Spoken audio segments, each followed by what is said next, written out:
Be ready for the dictation. Start. The appellants were youngsters aged 20 and 19 years when they fell foul of the law.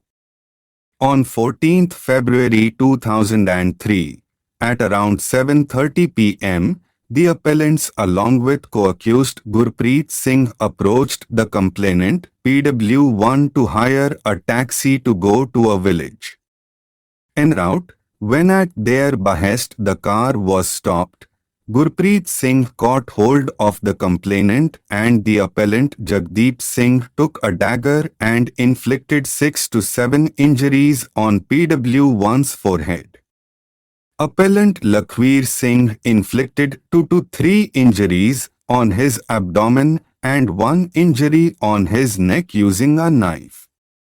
The complainant was thrown out of his taxi and the 3 people fled with the taxi. In pursuance to the reporting of the crime by complainant, an FIR was registered on 15th February 2003 under Section 382 and Section 307 read with Section 34 IPC. Knife and dagger were recovered along with the taxi, and the trial court framed charges under Section 397 IPC. Post-trial, the appellants were convicted by the trial court-wide judgment dated 8 January 2005 and sentenced to undergo rigorous imprisonment of 7 years each. The appeal preferred by the appellants has been dismissed by the impugned judgment dated 24 October 2019. The appellants approached this court by a special leave petition. Annexed thereto, the compromise deed arrived at between the complainant Amrik Singh and the appellants before us, in terms whereof the complainant has stated that he did not want to pursue any action against the appellants and has no objection to their release on bail or acquittal.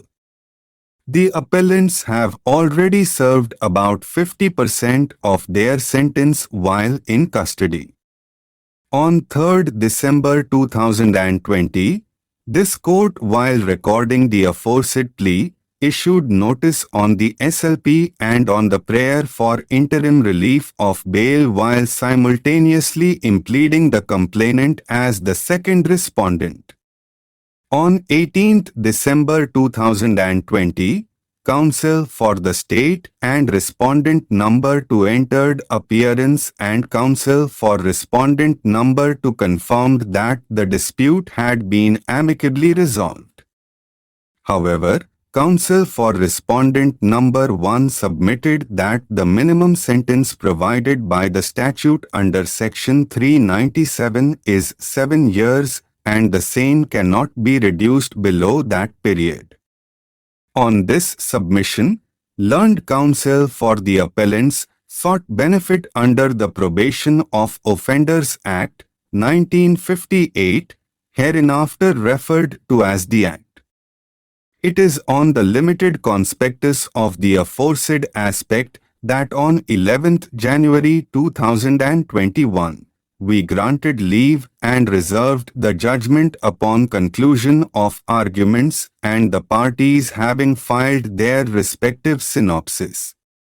The plea of the learned counsel for the state respondent number 1 is based on the judgment of this court in the case of State of Madhya Pradesh versus Vikram Das, opining that the courts cannot impose less than the minimum sentence prescribed by the statute.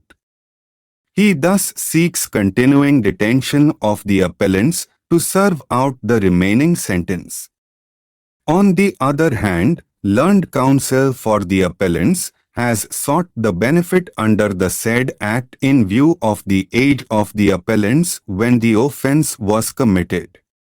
We may notice that the statement of objects and reasons of the said Act explains the rationale for the enactment and its amendments, to give the benefit of release of offenders on probation of good conduct instead of sentencing them to imprisonment. Thus, increasing emphasis on the reformation and rehabilitation of offenders as useful and self-reliant members of society without subjecting them to the deleterious effects of jail life is what is sought to be subserved.